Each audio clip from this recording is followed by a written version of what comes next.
Hey, what's up? This is Chosen, and this video is going to be mainly about the Dragon Tournament that's starting soon, which centers around needing to make a Dragon team around the Gaellen Pact Alliance. I will show you both my team, which that I'm going to be using during the tournament, which is the best champions and the best team that I feel like I can personally put together. And then I'll also show you a little bit more of a mid-game friendly type team to dive into that tournament, and then we'll use this as an opportunity to grade the offers and go over some other stuff in the game currently heading in to the weekend for raids. So let's get into it. Alrighty, so I know some people were confused by Gaellen Pact because the game doesn't really do a whole lot with these subsets like the Talarians and the Gaellen Pact and the Corrupted, but it's going to be these four factions that you're going to need to build your Dragon team around. So Ogryn Tribes, Lizardmen, Skinwalkers, Orcs are the only champions that you can put in your Dragon team if you want to accumulate points for the tournament. So now let's go ahead and walk through the team that I'm going to be using on my account. So let's go ahead and fire up this run and talk about the team here. All right, so this is gonna be the team that I'm gonna be using on my main account. Then after this, I'll show you what I would be using if I didn't have Ignatius and Draco. Those are probably the two toughest champions to get in here. So Ignatius I'm using, he's great. He's just an all-around great champion, and he's got an all-battle defense aura, so he can help me keep like Seer and Kreela alive because sometimes they fall over. Kreela on the far left was a fusion event, and she's great for cranking out damage, bringing that ally attack and placing buffs to work with Seer. I tried this team is not built around like shining with Seer, but I tried other things besides Seer and it just didn't outshine it. So that's why Seer is in there. I didn't really tune her specifically for this team because I don't want to ruin my other strategies that use her, so I just kind of threw her in as is, and it ended up being better than other options. And then obviously Razen, the permanent fusion, is a great just general utility champion. He's force affinity, so he counters the Dragon 20 affinity. And then Dracomorph doesn't really need an introduction. He's one of the best debuffers in the game, so if you have him, you're probably gonna want to use him in this type of a tournament. So yeah, I would say the toughest champions to get are Ignatius and Draco out of this, because Seer is not a legendary, and Kreela and Razen are fusions, and that leaves Ignatius and Draco. So I'll show you a team that I would use a little bit different if I didn't have those champions. So yeah, right par with the course. My team averages about a minute 25 or so. It's going to be in between a minute 20 and a minute 30 almost every time. So this one should be should do pretty well for me. And then this team is just one step down. Still a very good team, but doesn't have those really hard to get champions like Draco and Ignatius. This one's a little bit more realistic to acquire because it doesn't have any legendaries that were not part of fusions or a permanent fusion. So let's go ahead and fire this up and see how it compares to the more end game optimized team that I had with really tough champions to get. So still chewing through the waves here. Bellower is going to be incredible for this. He is the best rare in the game for dealing with waves and helping you get through them. Just so much CC. And then my Bellower is built in a stun set with fearsome presence, so he's out here stunning things constantly with all his AoE abilities. Zargala is a force affinity debuffer that does defense break, damage dealer, so really good for this event. And then Grush is just there to make the run a little bit more consistent, so I don't die as often with like my Zargala and Bellower when I'm on the Dragon. He brings the leech and the heals to just help make the run a little bit more consistent. If I really wanted to perfect the gear, I could probably replace Grush with something else, but I wanted to make this with at least, you know, some support in there to show you something that's a little bit more consistent and at least has some heals.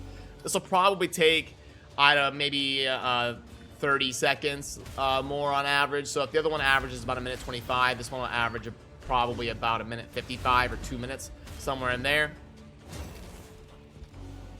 And yeah, I would love to know what teams you guys are using down below, and what champs you think are going to be amazing for this.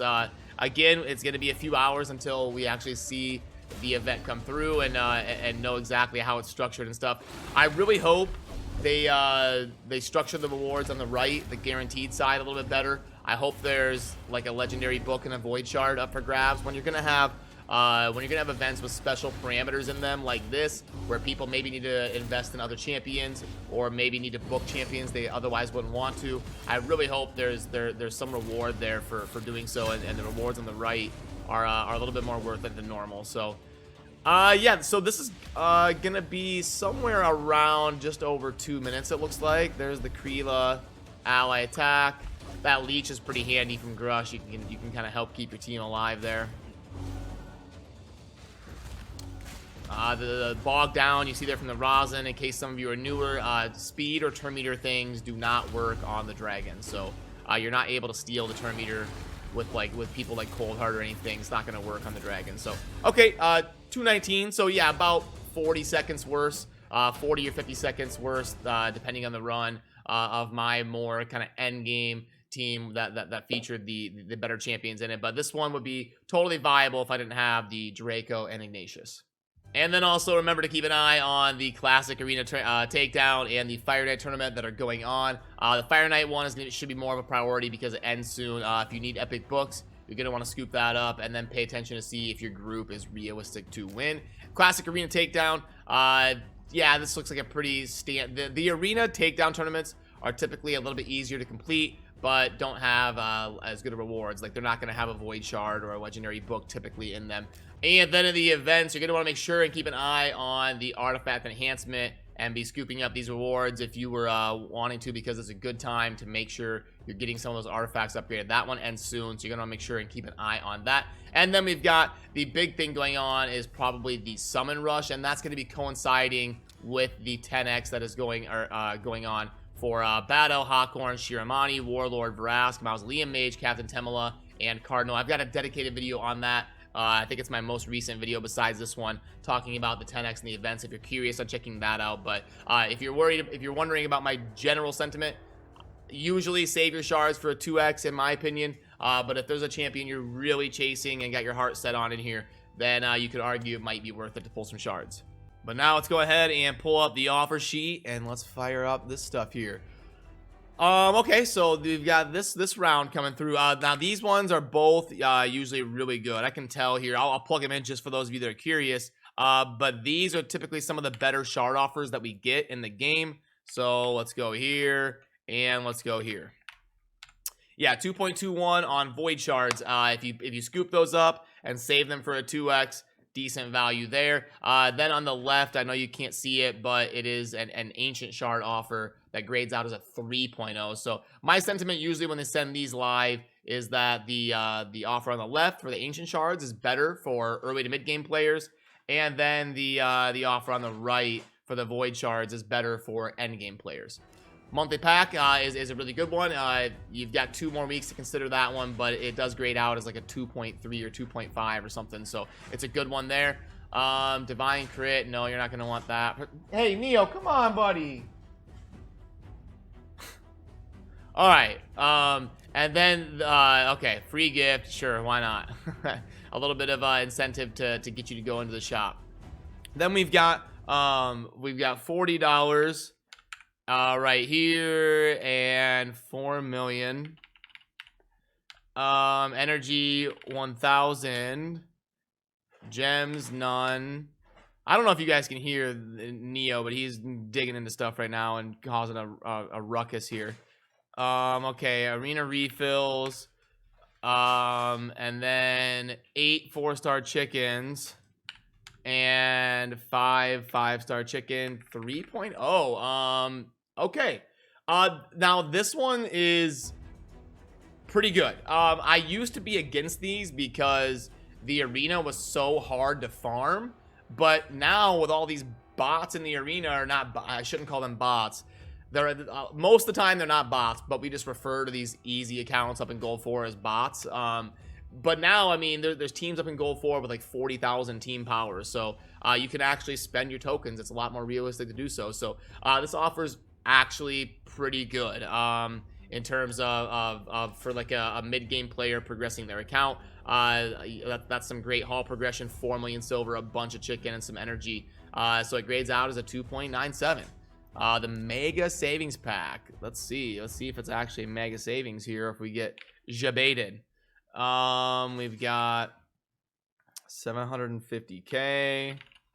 That is a lot of shards. That's probably gonna grade out as pretty decent.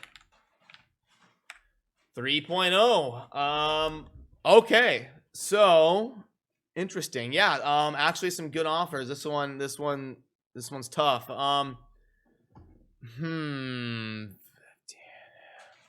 Yeah, I would say for like a mid-game player, this one, well, for everybody, this one's probably just the best. That's a lot of shards. Yeah, I would say this one's the best.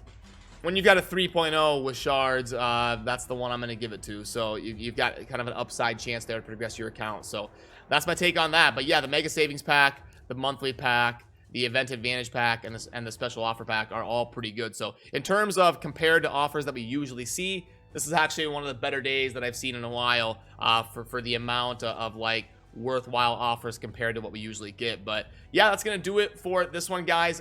Good luck in the Gaellen Pact Dragon tournament. Have fun putting together those teams, and hopefully the rewards come through to make it worth our effort in doing so. So yeah, I'm gonna head over to stream, and as always, thank you for watching. Have a good rest of your day. Peace.